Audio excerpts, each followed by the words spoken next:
السلام عليكم ورحمة الله تعالى وبركاته. إخواني، مرحبا بكم في قناة طيور الكناري. إخواني، لا تنسوا الاشتراك معنا في القناة ليصلكم أي جديد.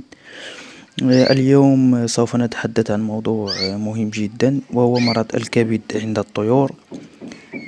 بحيث سوف نتطرق في بداية الموضوع على بعض وظائف الكبد، ثم الوقاية للمحافظة على صحة الكبد، وأخيرا العلاج في حالة المرض.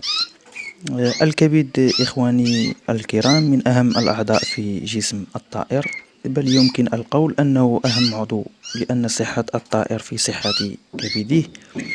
وإن كان الكبد مريض، فالطائر كذلك سوف يكون مريض، وإن استمر دون علاج سوف يموت لا محالة. فالكبد لديه العديد من الوظائف المهمة في جسم الطائر، ولا يمكن حصرها، لأن الكبد لديه أكثر من 500 وظيفة داخل الجسم. سبحان الله. وسوف نقتصر على أهم الوظائف للكبد، والتي لا بد للمربي من معرفتها. بحيث يعتبر الكبد مصفاة للجسم الطائر، فهو من يصفي السموم والشوائب، ويعمل على تنقيتها، ويصنع الصفراء أو ما يعرف بالمرارة، والتي تعمل على هضم الشحوم، ويعمل على الحد من ارتفاع الكوليسترول، كما يعمل على تجديد الكريات الحمراء، ويحطم ويطرد الكريات الحمراء القديمة والميتة، ويحافظ على السكر في جسم الطائر. والكبد يقوم بتخزين النحاس والحديد، كما أنه يقوم بتخزين العديد من الفيتامينات، مثل فيتامين A وفيتامين B وفيتامين K وفيتامين E وفيتامين D. كما لاحظتم إخواني الكرام، فللكبد وظائف مهمة جدا وعديدة، وهذا ما جعله العنصر الأبرز داخل جسم الطائر.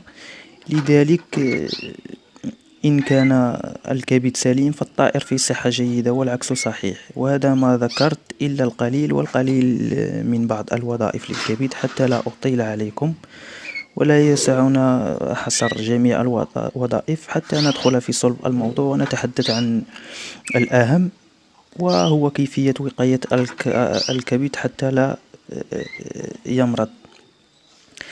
أول شيء إخواني الكرام يجب الانتباه له، وهو التغذية السليمة من حبوب نقية وغير قديمة، أن تكون مدة صلاحيتها انتهت، بل يجب أن تكون جديدة. لكن الحبوب الزيتية والدهنية يجب التقليل منها، لأنها تعتبر مدمر الكبد، كحبوب النيجر وحبوب القمبوز والحبوب السوداء التي توجد داخل الخلطات الجاهزة. لأن بعض الأحيان المربي يرغب في العناية بطيوره وتقديم كل ما يمكن تقديمه، وبالتالي يقع في الإفراط أكثر من اللزوم، وهذا في حد ذاته خطأ، خصوصا إن لم يكن هناك نظام غذائي يتبعه، وكان المربي يقدم التغذية عشوائيا. خصوصا أن بعض المربين كلما سمعوا بشيء جديد عند المربين الآخرين الأصدقاء يقدمونه لطيورهم، وهنا تصبح طيورهم حقل تجارب. وهذه الأمور يجب الانتباه لها، لأنها تحدث الفارق لصحة طيورنا. يجب أن تكون لديك الثقة فيما تقدمه لطيورك، ويجب أن تكون في دراية أن لا يجب تغيير النظام الغذائي للطيور، فهي تتأثر.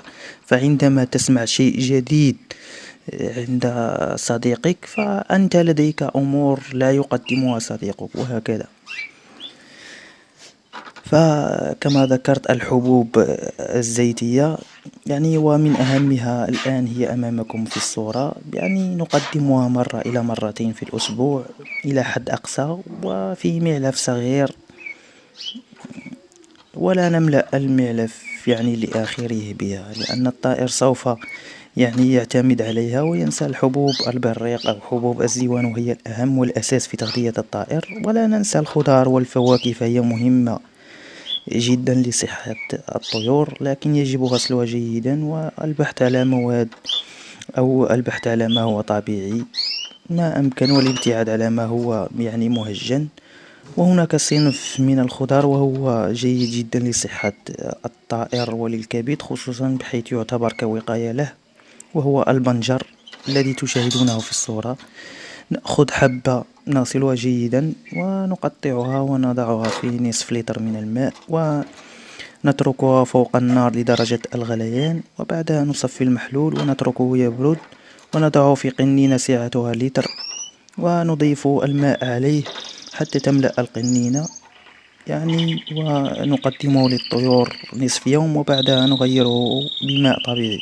وسوف تلاحظون الفرق عندما تواظبون على تقديم البنجر لطيوركم. وهناك نوع آخر من الخضر لا يقل أهمية عن البنجر وهو الجزر، كذلك يعمل على تصفية الكبد والمحافظة عليه ووقايته من الأمراض. وطريقة تقديمه مثل طريقة تقديم البنجر يعني التي ذكرت الآن. وهنا يعني نبدأ ننوع لطيورنا يوم يعني تنويع، لا يمكن أن نقدم يعني خضر يعني بشكل يومي. كذلك الكركم فهو مطهر جيد للكبد. نأخذ ملعقة كبيرة من مسحوق الكركم ونضعها في كوب من الماء ونتركه حتى يغلى وبعدها يبرد ونصفيه في لتر من الماء ونقدمه 3 مرات في الأسبوع، فهو يعني جيد للكبد.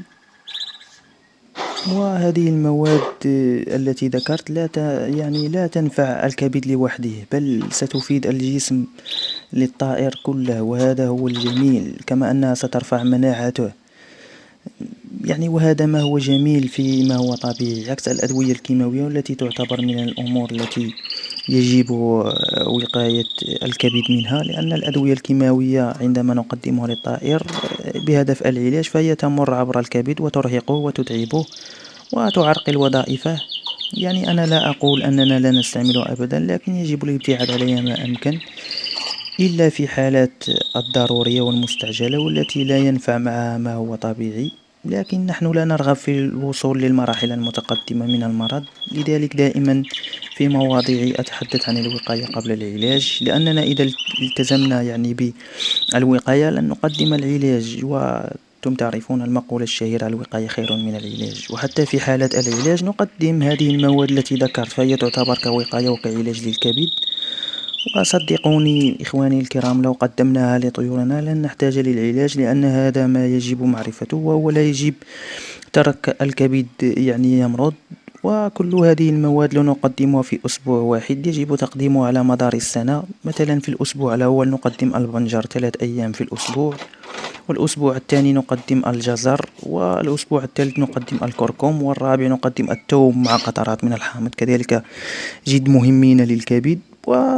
يعني هذا دون نسيان الماء الذي سنقدمه من خلاله جميع هذه المواد حتى لا يفسد لنا طبيعتها وفوائدها. لذلك يجب أن يكون الماء نقي، وماء الجرة أو القلة التي تكون من طين هي من يعني يجب تقديم ماؤها، وليس ماء الحنفية وهو ماء الصنبور، لأن ماء الحنفية مضر للكبد، فهو يحتوي على مواد غير طبيعية من الكلور والكالكير.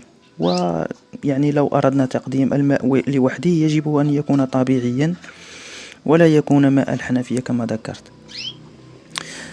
يعني على العموم إخواني، كان هذا موضوع اليوم، يعني كإشارة فقط. هذه المواد التي ذكرت يجب يعني تقديمها يعني بانتظام، ويجب تقديمها باستمرار حتى نحافظ على الكبد للطيور.